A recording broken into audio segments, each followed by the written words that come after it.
Harihara Veeramallu cinema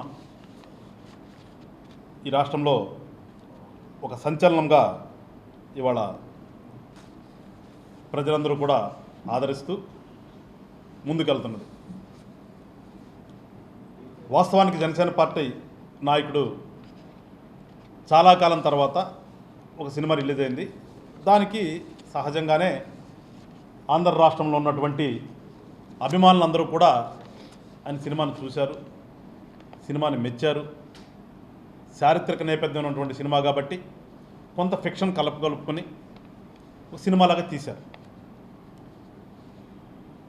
ఆ cinema చాలా ప్రజల మన్ననలు పొందుతూ ఉంది. సో ఇలాంటి టైంలో ఈ రాష్ట్రంలో ఉన్న ఒక వైఎస్ఆర్సీపీ అనే పార్టీ నిజంగా వాళ్ళకి చీచి అని జనం అంటున్నా కానీ ఇంకా కూడా వాళ్ళకి బుద్ధి రావట్లేదు. సినిమా రిలీజ్ కాకముందు నుంచే వాళ్ళ సోషల్ మీడియాలో ఏ రకంగా పోస్టులు పెట్టారో ప్రజలందరూ కూడా గమనించారు.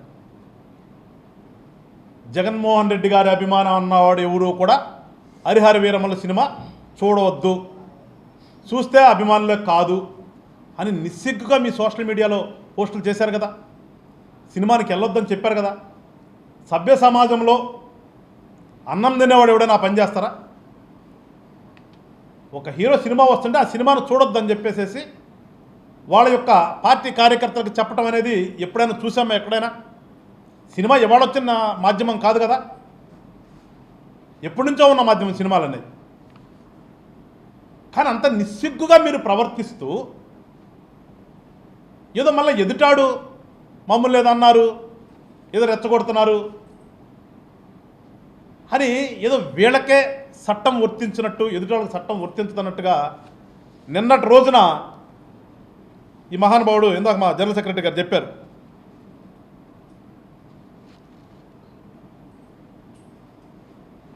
నారాయణమూర్తి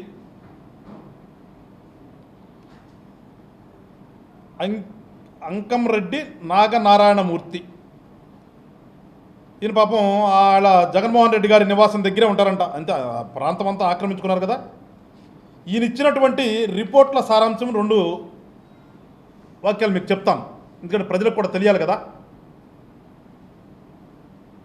గుంటూరు జిల్లా తాడేపల్లి మండలం తాడేపల్లి గ్రామంలోని plot number 115 Vijaya enclave YS Jaganmohan Reddy camp office road చిరునామాలో ఉండేటటువంటి అంకంరెడ్డి కన్నాల గారి కుమారుడు నారాయణమూర్తి రాసుకున్న ఫిర్యాదు ఏమనగా 25/7/25న జరిగిన వీడియో ఆధారంగా గుర్తుపట్టదగిన వ్యక్తులు చేసిన బెదిరింపులు, అల్లర్లు, దౌర్జన్యం, అవమానకరమైన ప్రవర్తనకు సంబంధించిన ఫిర్యాదు, ఎఫ్ఐఆర్ నమోదు చేయవలసిన అభ్యర్థన.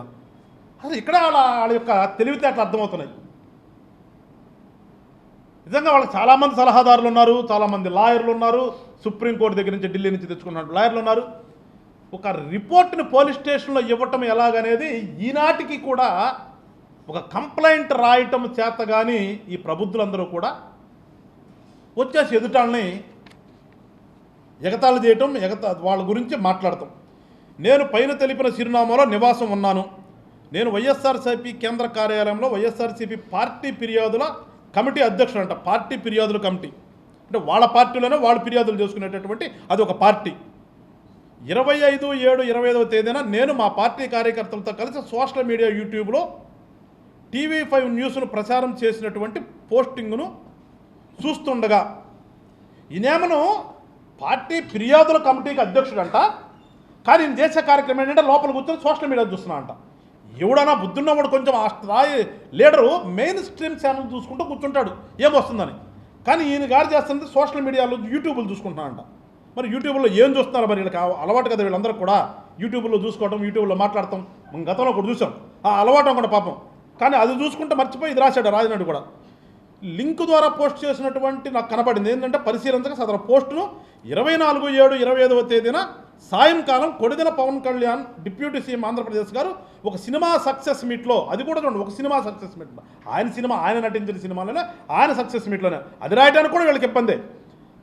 మాట్లాడినటువంటి రెచ్చగొట్టే మాటలను TV5 మరియు అనేక సామాజిక మాధ్యమాల ద్వారా ప్రచారం కాబడినట్లు గుర్తించినటువంటి సదరు మాటలు TV5 మీద వీళ్ళకి ఇంకా బోల పాపం ఎందుకన్నా మరి TV5 మీద మరి అంతలోకం TV5 వాళ్ళు ఏం చేశారు కానీ ఇంకా కూడా వాళ్ళని అంటాడుతానన్నారు. సుప్రీంకోర్టు వరకు వెళ్ళి తిరిగి వచ్చాను కానీ మరింత సున్నితంగా ఉండకండి అయ్యా, సోషల్ మీడియా కామెంట్కి దీనికి నలిగిపోకండిలా, మీకు దమ్ముంటే తిరిగి కొట్టండి, ఎట్లా దాడి చేయాలో అలా చేయండి. ఏంటి దీంట్లో తప్పు? ఈ ప్రెస్ మీట్ ద్వారా నారాయణమూర్తి గారు అడుగుతున్నాను, లేకపోతే నారాయణమూర్తి పాపను వేద సంతకం పెట్టించావు కానీ నీకు అంతమంది తెలియదు అనుకోండి ఇది రాసింది. ఈ రాసిన వాళ్ళని కానీ మీ పార్టీ పెద్దలు కానీ అడుగుతున్నాను, ప్రెస్ మీట్ ద్వారా నేను అడుగుతున్నాను జనసేన పార్టీ నుంచి, ఏంటి దీంట్లో మీకు కనిపించినటువంటి తప్పు? నువ్వు రాసిన మాటలే, మేము ఆయన మాట్లాడేది కాదు, ఆయన మాట్లాడాడని మీరు రాసినటువంటి ఈ మాటల్లో ఏంటి నీకు కనిపించినటువంటి తప్పు ఏంటి? దీంట్లో నీకు కనిపించినటువంటి అఫెన్స్ ఏంటి? ఏంటి లీగల్గా మీరు దీంట్లో కనుగొన్నది? సోషల్ మీడియాలో మీరు పెడుతున్నావు కదా, మీరు పెట్టేటటువంటి సోషల్ మీడియా మీ భాషని మీరు మాట్లాడుతున్నటువంటి మాటల్ని అక్కడ ఉన్నటువంటి ఒక కార్యకర్త రిపోర్టర్ అడిగితే దానికి చెప్పింది మాట పవన్ కళ్యాణ్ గారు. దాని గురించి బాధపడద్దన్నాడు. మీకులాగా రఫా నరికేయండి, లేదు ఆ సినిమాలో డైలాగ్ తప్పేంటి అని మేమేమి మీ నాయకుడిలాగా మేము మా నాయకుడిని సమర్థించలేదు కదా. దాని గురించి మీరు బాధపడకండి. మీరు ఇంకా బాధపడేదట్టయితే అంత మెత్తగా ఉండొద్దు. మీరు కూడా సోషల్ మీడియాలో దానికి కౌంటర్ చేయమన్నారు. సోషల్ మీడియాలో కౌంటర్ మీరు తప్పుడు పనులు మీరు చేస్తున్నారు. మీరు చేసేటటువంటి తప్పుడు పనులని ఎదుర్కోండి అని చెప్పడం తప్పైద్దా? ఆ సోషల్ మీడియా ఏదో కదా, మీ సోషల్ మీడియానే కదా. నిన్న చెప్పాను, మీ సోషల్ మీడియాలో మీ నాయకులందరూ కూడా ప్రచారం చేశారు కదా సినిమా గురించి.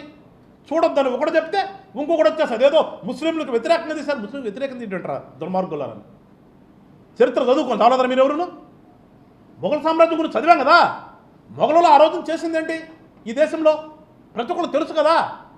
అదేం దాగితే దాసేది కాదు కదా. మన చరిత్ర అందరూ చదువుకున్న వాళ్ళమే కదా. దాని గురించి ఒక సినిమా తీశారు. ఎవరైనా సినిమాలు తీసి ఏదో కథ ఆధారంగానే కదా, ఏదో ఒక చిన్న ఫిక్షన్ పట్టుకుని ఆ ఫిక్షన్ ఆధారంగా కల్పితమని రాస్తారు కదా, ముందు చదువుతారు కదా.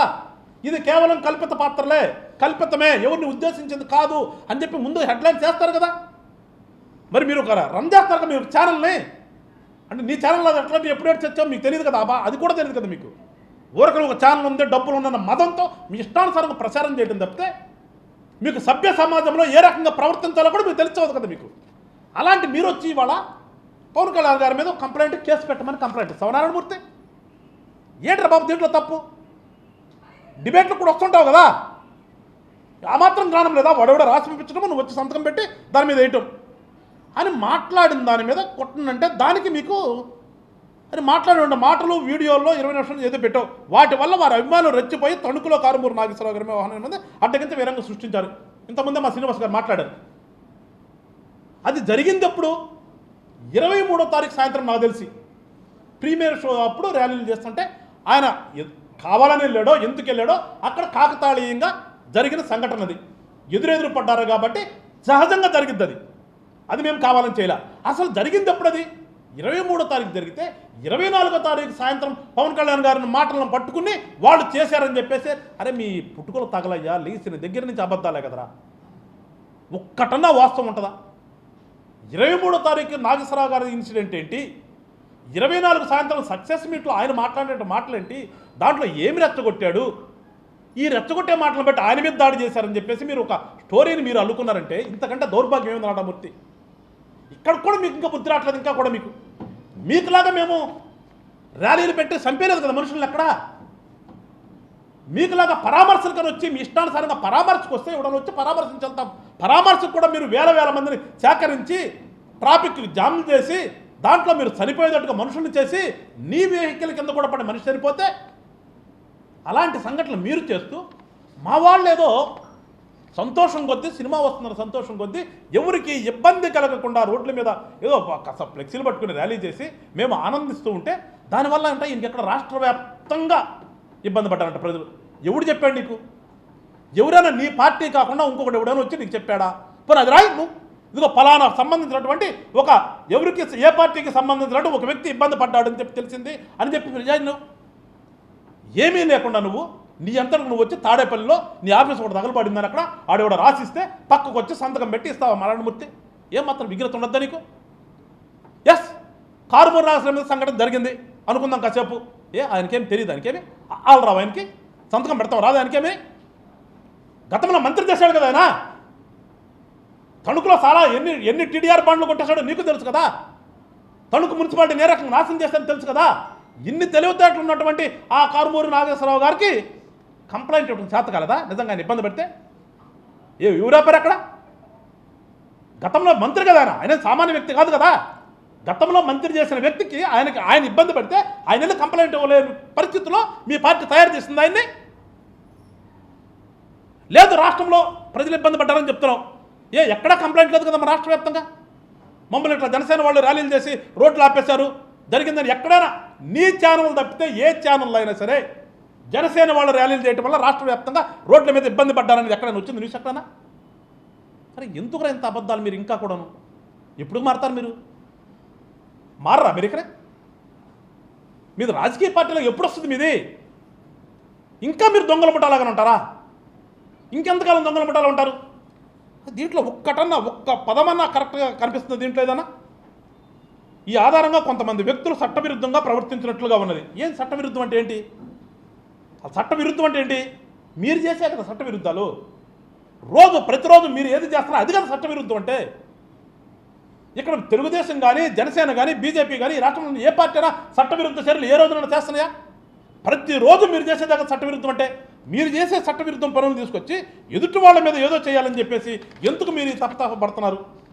ఏంటి అసలు ఈ రిపోర్ట్లో లాస్ట్ లైన్లో కూడా చూస్తానండి. మీరు ప్రజలు తెలుసుకోవాలి కాబట్టి లాస్ట్ లైన్ ఇదంతా కూడా చదవటం కూడా అనవసరం.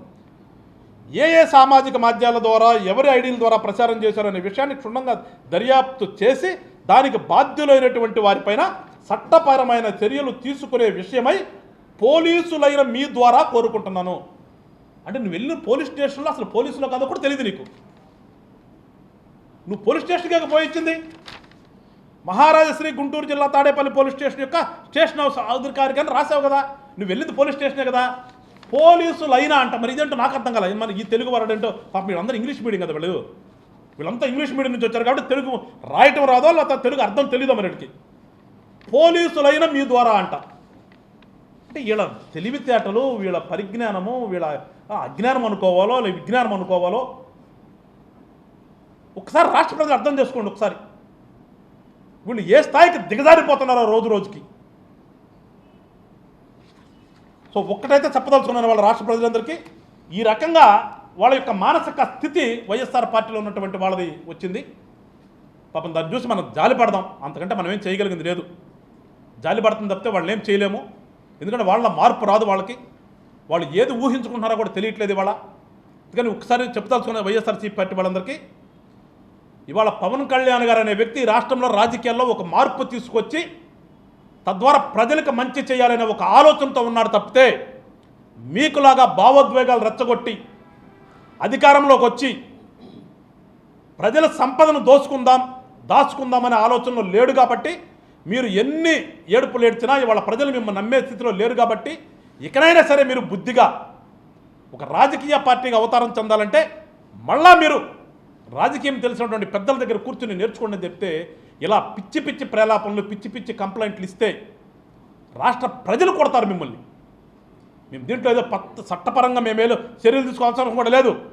మీరు చట్ట వ్యతిరేక కార్యపరంగా మీరు ఏ రకంగా చేస్తారో ప్రజలు కూడా అర్థమవుతుంది. కాబట్టి ప్రజలే మిమ్మల్ని ఈడ్చి రోడ్డు మీద వచ్చి కొట్టే రోజుల దాకా మీరు తెచ్చుకోవద్దని చెప్పేసి మిమ్మల్ని అందరికి కూడా వైఎస్ఆర్ పార్టీ పెద్దలందరికీ కూడా హితవు పలుకుతూ రాష్ట్ర ప్రజలందరినీ కూడా సినిమాని మీరు ఆదరించినందుకు మీ అందరికి కూడా ధన్యవాదాలు తెలుపుతూ, ఒక కాన్సెప్ట్తో ప్రజలకు మంచి చేయాల ఆలోచనతో, ఎలాంటి కమర్షియల్ కోసం కాదు, ఇక్కడ ఏదో డబ్బు సంపాదించిన ఆశతో కాదు తీసినటువంటి సినిమా కాదు. కాబట్టి మీరందరూ కూడా ఆదరించండి అని చెప్పేసి మరొకసారి ప్రజలందరూ కోరుకుంటూ, మరొకసారి ప్రజలందరూ కూడా ఇంతగా మీరు జనసేన పార్టీని ఆదరిస్తున్నందుకు రానటువంటి రోజుల్లో ఖచ్చితంగా మీ రుణం తీర్చుకునేటటువంటి చర్యలు ఖచ్చితంగా ఉంటాయని చెప్పేసి రాష్ట్ర ప్రజలందరికీ కూడా తెలియజేసుకుంటూ మరొకసారి బుద్ధి తెచ్చుకోండి అని చెప్పేసి వైఎస్ఆర్ పట్ల పెద్దలందరూ కూడా హితబలుతూ సెలవు తీసుకుంటాను. జై హింద్, జై జనసేన. కోర్టు క్లోజ్ చేసిన దాన్ని ఎవరైతే ప్రైవేట్ కంప్లైంట్ ఫైల్ చేశారో రాష్ట్ర ప్రభుత్వం దాన్ని తీసుకుని వచ్చిందో దాన్ని ఆ కంప్లైంట్లో వచ్చి ఇది మాకు తెలియకుండా వైఎస్ఆర్ పార్టీ పెద్దలు మా దగ్గర సంతకాలు పెట్టించుకున్నారు అని చెప్పి మళ్ళా కోర్టుకు వాళ్లే పోయి పిటిషన్లు వేసి క్లోజ్ చేశారు. దాన్ని క్లోజ్ అయిపోయిన దాన్ని ఇవాళ ఈ జడా శ్రావణ్ కుమార్ అనే ఒక ప్రబుద్ధుడు ఆయన కానీ నేను పెద్ద తెలివిగలనని చెప్పుకుంటాడు ఆయన. మేబీ కావచ్చు, ఎవరి కాళ్ళకే సెల్ఫ్ రెస్పెక్ట్ ఉండాలి. ఆ తెలివితేటలకు తాను ఏదో ఒకటి చేస్తే పవన్ కళ్యాణ్ గారిని తిట్టినా కొట్టినా పొగుడినా న్యూస్ వస్తుంది కాబట్టి ఏదో ఒకటి చేస్తే మళ్ళా నేను లైమ్ లైట్లోకి వస్తాను అనే ఆలోచనతో దాన్ని ఏదో నేను తిరిగి తీస్తాను ఏదో చేశాడని చెప్పారు. కానీ లీగల్గా అది నిలబడేటటువంటిది కాదు కాబట్టి దాని గురించి పెద్ద మేము ఆలోచించాల్సిన అవసరం లేదు. చట్టం తను చేసుకుపోతుంది. ఇక్కడ ఎక్కడా కూడా దానికి సంబంధించి పవన్ కళ్యాణ్ గారు ఎవరిని కూడా కించపరచరు. ఆ రోజున ఆ విషయం వాళ్ళకి తెలుసు. వాళ్ళు కావాలని అధికారంలో ఉన్నారు కాబట్టి అధికార మదంతో దాన్ని ఆ రోజున కంప్లైంట్ తీసుకొచ్చారు. తర్వాత కంప్లైంట్ కోర్టు క్లోజ్ చేసింది. ఇవాళ దాంట్లో చేసేదేం లేదు. ఇన్ కేసు ఏదైనా వస్తే ఖచ్చితంగా లీగల్గా మేము దాన్ని ఎదుర్కొంటాం. మాకు ఎలాంటి సందేహం లేదు. లీగల్గా వాళ్ళకంటే కూడా మేము అనకూడదు, వాళ్ళకంటే కూడా కొంచెం కొద్ది గొప్ప మాకు పరిజ్ఞానం ఉంది, లీగల్ పరిజ్ఞానం. దాని ప్రకారం మేము ముందుకెళ్తాం.